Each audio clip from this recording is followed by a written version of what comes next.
Do so again and again and again. It openly professes its goal to destroy the state of Israel. It subjugates Gazans. It steals their foods. It shoots them when they try to move to safe zones. And I think it's instructive that now many Gazans are fighting back. They're begging us, they're begging the world, free us, and free Gaza from Hamas. No nation can accept a genocidal terrorist organization, an organization committed to its annihilation, a stone's throw from its citizens. Our goal is not to occupy Gaza. Our goal is to free Gaza, free it from Hamas terrorists. The war can end tomorrow if Gaza, or rather if Hamas lays down its arms and releases all the remaining hostages. Gaza will be demilitarized. Israel will have overriding security responsibility. A security zone will be established on Gaza's border with Israel to prevent future terrorist incursions. A civilian administration will be established in Gaza that will seek to live in peace with Israel. That's our plan for the day after Hamas, and let me summarize it. 5 principles for concluding the war. 1, Hamas disarmed. 2nd, all hostages freed. 3rd, Gaza demilitarized. 4th, Israel has overriding security control. And 5, non-Israeli, peaceful civilian administration. By that I mean a civilian administration that doesn't educate its children for terror, doesn't pay terrorists, and doesn't launch terrorist attacks against Israel. That's what we want to see in Gaza. So it's neither Hamas nor the PA. That's our plan. Given Hamas's refusal to lay down its arms, Israel has no choice but to finish the job and complete the defeat of Hamas. Now, we've done a great deal. We have about 70 to 75% of Gaza under Israeli control, military control. But we have 2 remaining strongholds, okay? These are Gaza City and the central camps in the Muasi. That's roughly, it's schematically presented here, but it's fairly accurate. Last Thursday, Israel's Security Cabinet, instructed the IDF to dismantle the 2 remaining Hamas strongholds in Gaza City and the central camps. Contrary to false claims, this is the best way to end the war and the best way to end it speedily.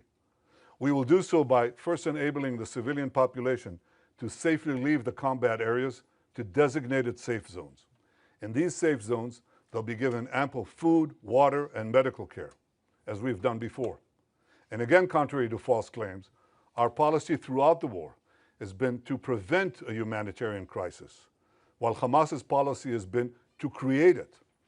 Since the beginning of the war, Israel has let in close to 2 million tons of aid. I know of no other army that has enabled such aid to go to the civilian population in enemy territory. Now, if we had a starvation policy, no one in Gaza would have survived after 2 years of war. But our policy has been the exact opposite. We let in, as I said, almost 2 million tons of aid and sent millions of text messages, millions of phone calls to Gazans to get out of harm's way. Yet in the last few months, Hamas has violently looted the aid trucks meant to get to Palestinian civilians. They deliberately created a shortage of supply. And the UN consistently refused, until recently, to distribute the thousands of trucks that we led into Gaza through the Kerem Shalom crossing. So our problems, we've had tons of uncollected food rotting on the Gazan side of the border because the UN was and still is unwilling to deliver all of it. Here are the tons and tons and tons of humanitarian aid that Israel led in to the Gazan side of the Kerem Shalom crossing. It's just sitting there because it's not distributed. So now we're going to go around this obstacle. We are going around it by doing 3 things. 1, can I show this, please? Okay. Designating safe corridors for humanitarian aid distribution. No, that's showing the problem, not showing the solution, but here it is. First, designating rather safe corridors for aid distribution. You can drive trucks there and you'll be safe. Second, increasing the number of safe distribution points managed by the Gazan humanitarian foundations. And 3, airdrops. That's airdrops done by the Israeli Air Force, and we're inviting others to join us. The result has been a humanitarian surge, which we're coordinating with President Trump and his team, and hundreds of trucks have gone in recent days. This is preventing hunger, but it's not prevented the global campaign of lies that we have all witnessed. So in Gaza, despite Hamas's obstacles, 2 million people are now getting access to humanitarian aid. But I'll tell you who isn't.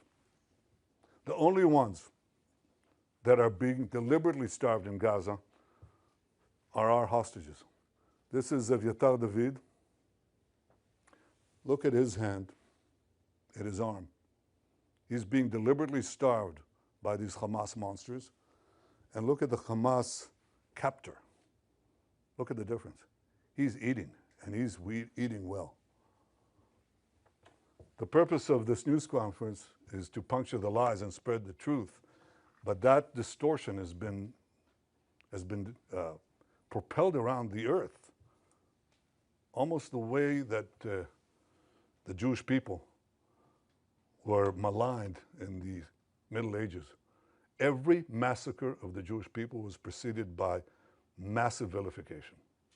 We were said to be spreading vermin to Christian societies. We were said to be poisoning the wells. We were said to slaughter Christian children for their blood.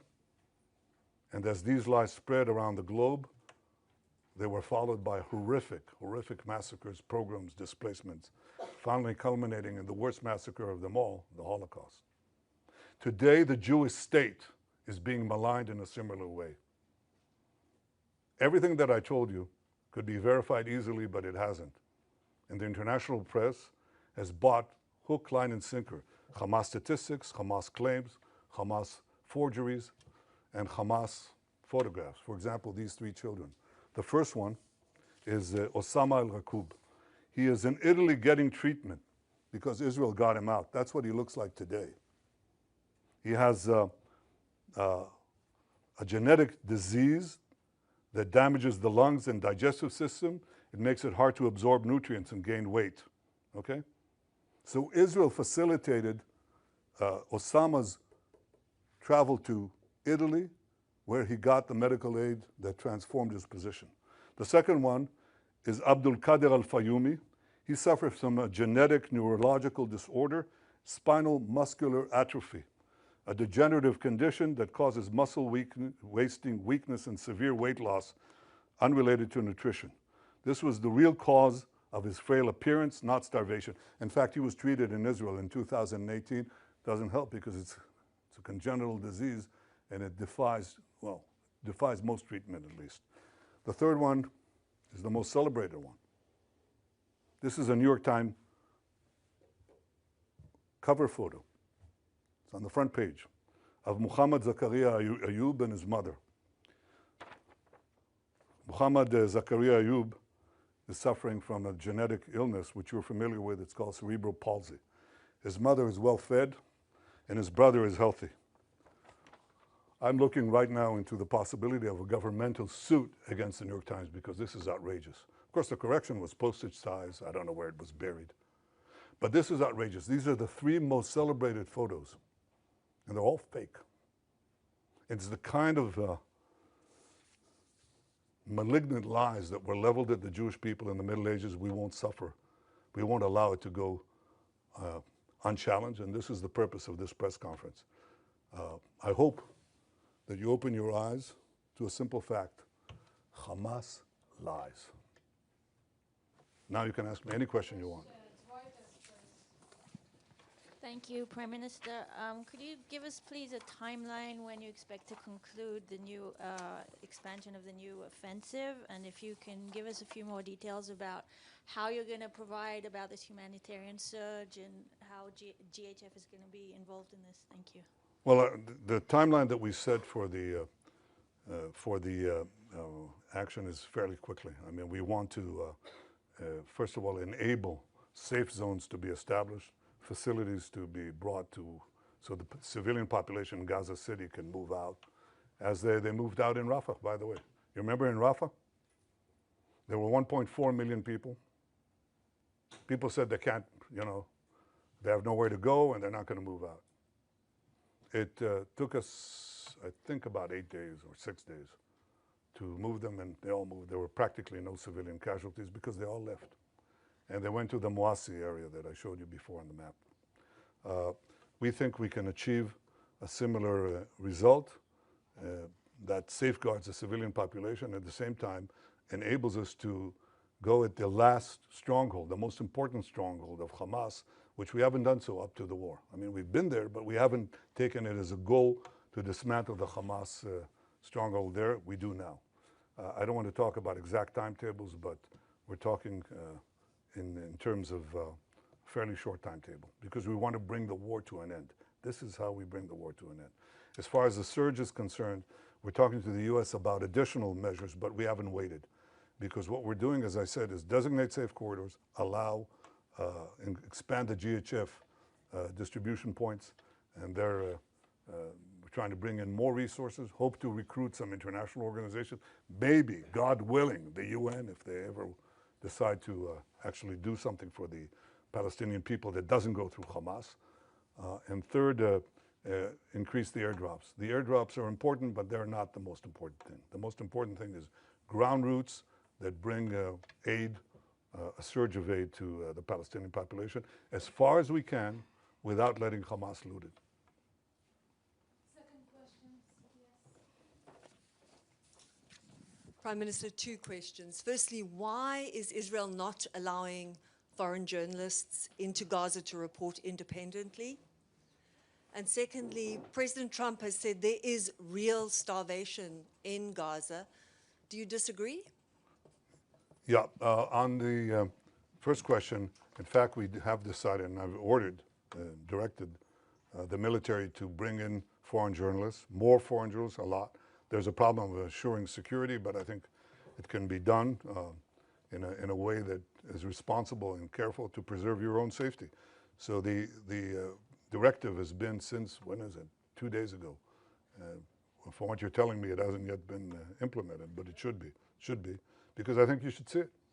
And one of the things you're going to see is precisely our efforts to bring in Gazans, to bring in rather food to Gaza. You'll see the trucks that have been entered Gaza and are still waiting to be distributed. You'll see Gazans who are fighting Hamas. You know, we haven't seen it since the beginning of the war. You know, and that's a reflection of the fact that they know that we're approaching the end stage. And these people are, you know, risking their lives and their families, but they say, we can't take it anymore, and they fight back. And the other thing you'll see is physical destruction. And the physical destruction is not because Israel is destroying structures with people in there. That's not what's happening. Israel, in fact, is clearing the population, as in Rafah. But the Hamas terrorists who may stay in those areas booby-trap just about every single building. Not every single building, but a lot of them. And every road, and every street, and every junction, every intersection. So one of the things that we do is we place basically old APC, armored personnel carriers, with tons of explosives, and we detonate them, and they set off all the booby traps. That's why you see the destruction. And we do similar things in the tunnels. The tunnels, these terror tunnels, we you know, put TNT in them, and we detonate that after people have left. But they're under buildings, so the buildings collapse. That's why you see destruction. You see destruction not because we go after civilian populated areas, but in fact areas that have been cleared of civilians and are still rife with terrorists. And that's how we've been able to reduce actually the civilian casualties and increase, of course, the terrorist casualties. I very much appreciate President Trump's support through this entire seven-front war, his magnificent cooperation in the battle to stop the existential threat from Iran, his support throughout, and his support now. He says 2 things. He says all 20 hostages have to be released, and he says Hamas should not be there. And I think that he, like me, he recognized the fact that there have been deprivations in Gaza caused by Hamas. Hamas has been the cause of that. And what we have to do is overcome it. So we're working together to overcome it. Thank you, Prime Minister. Is Israel proceeding in the belief in the understanding that it can and will recover all 20 hostages alive militarily? Or is it proceeding in the belief or understanding that conditions of their captivity, Hamas strategy, will make that impossible? Look, my goal is to get all of the 20 out alive and also all the ones who are not alive. In the beginning of the war, we were told by a very senior commander, he said, look, we have to get used to the idea that we're not going to see even one of them alive. And I disagreed. I said, we'll get most and possibly all of them if we apply judiciously both military pressure and political, diplomatic pressure. So far, out of 255 hostages, we got 205 out, of which 148 are alive. 148 are alive. We have 20 living ones left in Hamas captivity, and 30 who are not alive, as I said before. If we don't do anything, we're not going to get them out. The option of just doing a war of attrition from defensive positions has not proved itself, and I think it will just, it won't get them out, but I think it will draw us into a protracted conflict that doesn't bring the war to an end. The move that I'm talking about, I think, has the possibility of getting them out. We're talking about how to, I don't want to go into details, but how to get the remaining hostages alive as we close in on Hamas.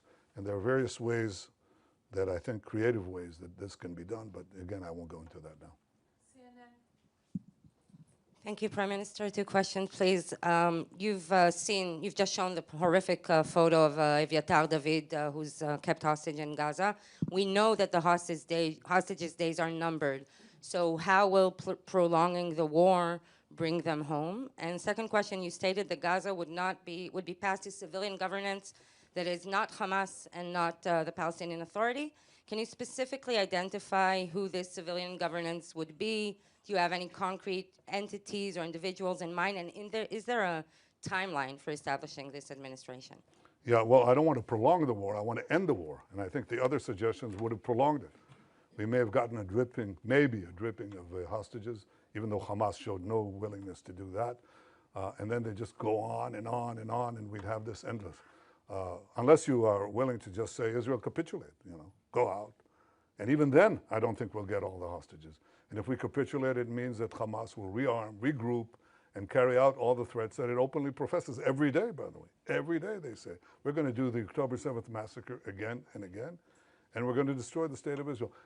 You can't leave them there, So we're not going to do that. So my goal is not to prolong the war. My goal is to end the war. And I think that prolonging the war means that many of them could be starved to death. That's exactly the point. I don't want that.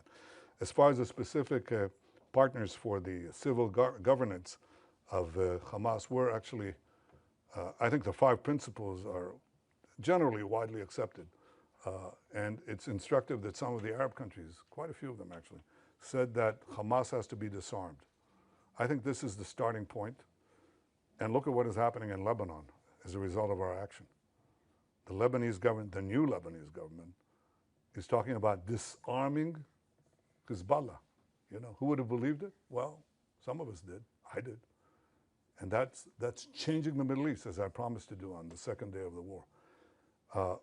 I think in this case, if we succeed in this effort to basically end the war by defeating Hamas, its remaining strongholds, there are several candidates. There are several candidates that we're talking about, several constructs. And it's a transitional period. It's a transitional authority. It's going to be there because we don't want to, contrary to what I said, we want a security belt, but right next to our border. But we don't want to stay in Gaza. That's not our purpose. At least not my purpose, and I openly state, including to those who disagree with me, and there are some who do. But I think that our goal is to make sure that Hamas isn't there, and that what replaces Hamas does not educate for terrorism, pay for terrorism, launch terrorism, but is willing to live in peace. There are candidates. I don't want to spoil the chances of succeeding here because I think they're real, but they're real providing we finish the job. See, no one's going to go in there if we don't finish the job. We can talk about the day after until eternity. No one's going to go in there unless we finish Hamas, and we're able to finish Hamas. And we will finish Hamas. Yes, Welt TV Germany. Thank you, Mr. Prime Minister. So the German Chancellor has once again defended his decision not to send weapons to Israel, which can be used in Gaza. He said a friendship can and must withstand that. From your perspective, what has changed in this relationship? Look, I respect Friedrich Merz. I think he's been a good friend of Israel, but I think he's buckled under. He's buckled under the pressure of false TV reports, the pressure, internal pressure from various groups. And I can say this, and I don't want to talk about him specifically, but I want to say this. Look, maybe some choose to forget October 7th. We will not forget what happened. And we will do whatever it takes to defend our country and defend our people, defend our future. We will win the war, with or without the support of others. But I think that there's an issue here. And the issue is many leaders tell me, look, we know you're right, but we can't stand, in the face of the public opinion in our country, especially European leaders. They tell me that over and over again. And I say, that is your problem. It is not our problem. It is not our problem. In Munich, everybody celebrated Munich. Everybody celebrated the capitulation in Munich, the Munich Peace Conference, peace in our time. Okay? And everybody lambasted Churchill who opposed it. So what? The difference now is maybe they thought then that there was a real chance for peace by succumbing to the Nazis. But I don't believe anybody seriously thinks that now. And we're facing neo-Nazis. Chancellor Merz's predecessor was here, okay? And on the first or second day of the war, he was there on the first days of the war. And he said to me, they're exactly like the Nazis. And they are. And we're not going to leave. We're not going to leave the remainder of the Nazi army, in the equivalent of Berlin. Don't go into Berlin and don't finish off the Nazi army, the German army. Of course not. I mean, that's what people are telling us to do. And I'm not going to do it. And the Israeli people are not going to do it. We're going to do it. And we have enough criticism within, but the majority of the people, if you really check it, the majority of the people say, that's a result we can't afford if we want to live here. So we're going to do what we need to do. And I hope that Chancellor Merz changes his policy. And you know when he'll change his policy, for sure? When we win.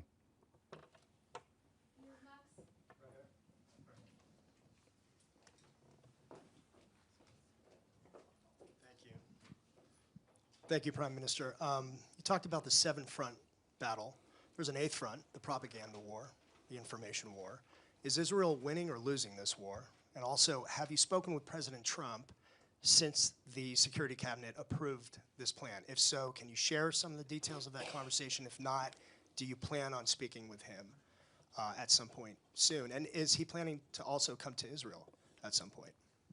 Well, I suggest you ask him that. But I haven't spoken to him since next Thursday. Yes, I intend to speak to him very soon. You asked about, sorry, could you repeat the first part of your question? The first part was about the propaganda. Oh, the propaganda war? Well, look, no, I think that we've not been winning it, to put it mildly. I think there are vast forces that are arrayed against us.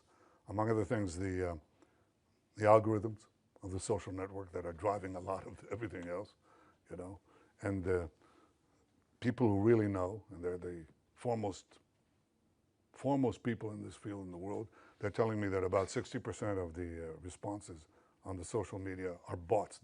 They can categorically say they're bots. And they're bots that, especially in America, they want to attack the support that Israel has from the Republican side. So they describe how, themselves as homespun Southerners, except they're riding from Asia somewhere, That's a big issue. We have to contend with it. And we also have to stand up and tell the truth. probably at greater frequency than we're doing now. That's exactly what I'm trying to do now. But again, if you want to win this war, end it speedily. End it speedily. Expose the lies as much as you can. End it speedily, and that's how you win the war. You win the war, the propaganda war, by winning the war and winning the peace. That's the simplest way to do it. And it's about time to do that. Sky News UK. Last question, please. Last question. Thank you, Prime Minister. Given what the IPC says is the unfolding spectre of famine in the Gaza Strip, would you accept that your 11-week blockade, complete blockade on Gaza, played a role in that? And also, given the killings that we have seen at the GHF aid sites, how will you guarantee that that kind of disaster will not happen when you have 1 million more people displaced? Thank you. Well, number one, the problem that we had was trying to stop Hamas looting. There's no question there was Hamas looting. Everybody saw it. You could see it. Hamas terrorists taking over trucks and so on. We tried to do two things simultaneously. Stop the trucks and bring in the trucks through the GHF distribution points. Okay. It wasn't successful. And it wasn't successful, among other things, because Hamas interdicted also the GHF program, the distribution point. So Hamas created this problem, and it was directed against us. Immediately, we have a starvation policy, which is completely false, any more than we have a genocide policy, which is equally false. We don't. Not this, not that. I don't know of a country that texts millions of messages to civilians to get out of harm's way, giving up the element of surprise, or calling them individually on cell phones, yet Israel is accused of genocide. It's absurd. Or starvation policy. But there was a problem of deprivation, no question about it. And so we had to solve it, and the way we solve it is the way I described it to you. And there are now not 0 trucks, but at least in, I think last time I checked, hundreds of trucks that went into Gaza. That's alleviating the situation. Now we want to increase the number of distribution sites. So there's not, basically you answer this problem, or you solve this problem by the law of supply and demand. If you have a lot of supply, if you flood Gaza with food, which some of it will be pilfered, there's no way to get around that, will be looted by Hamas, but you'll have, if enough food reaches the marketplace, so to speak, then you'll see a difference. And you know what the difference is? How do we know for sure there's a difference? Because we monitor, as any one of you could, the price of food in Gaza.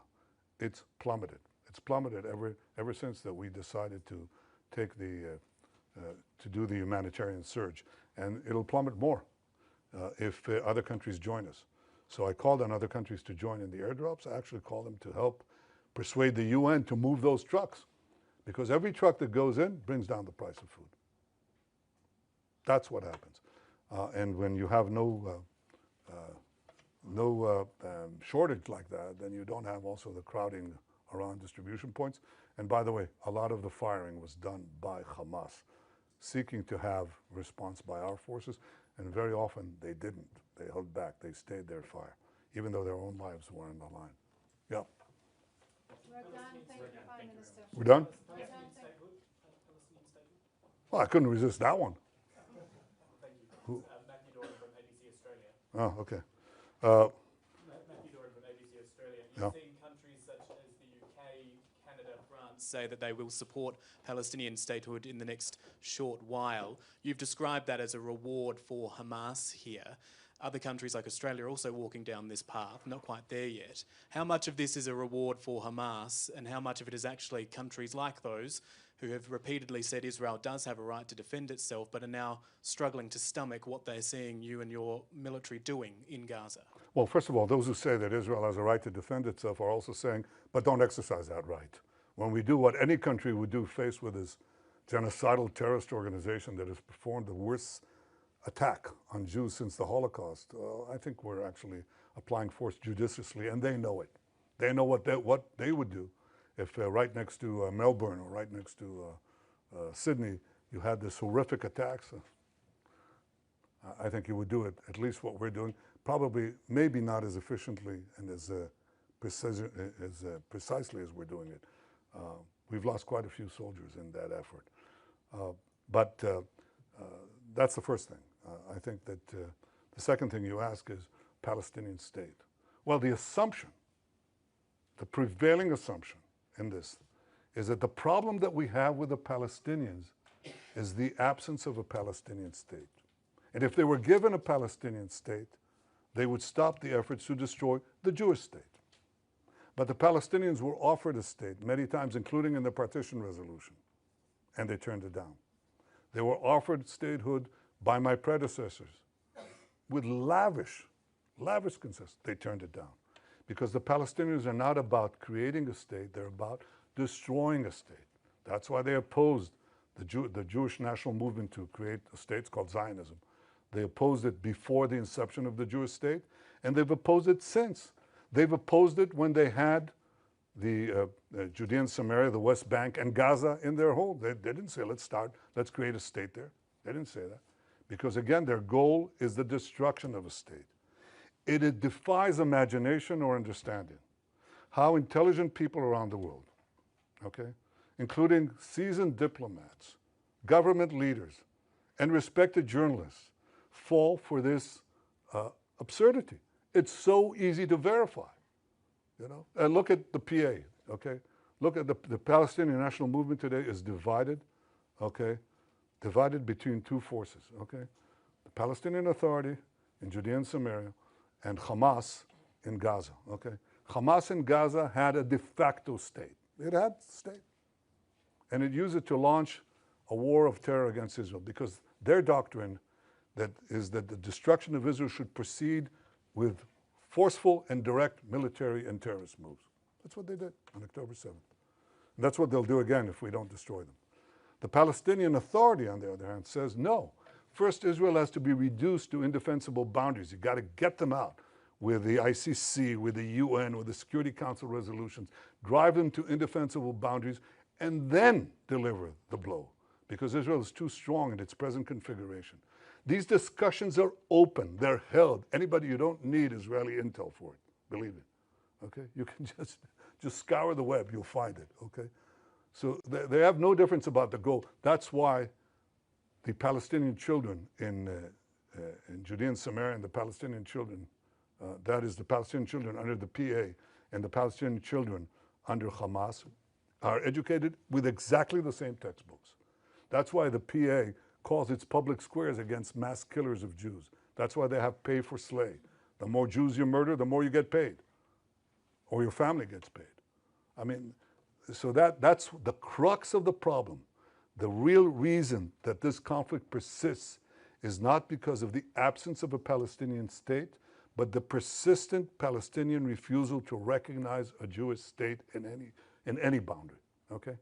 Now, when you give them a Palestinian state, when they haven't abandoned the goal of destroying the Jewish state, all you're doing is you're bringing the next war closer. Again, Hamas had a state. You just brought the war closer.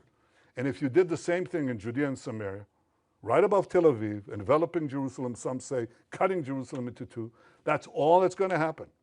You're going to have the radicals again take it over, Iran take it over, and start a state from improved boundaries, start a war with improved boundaries.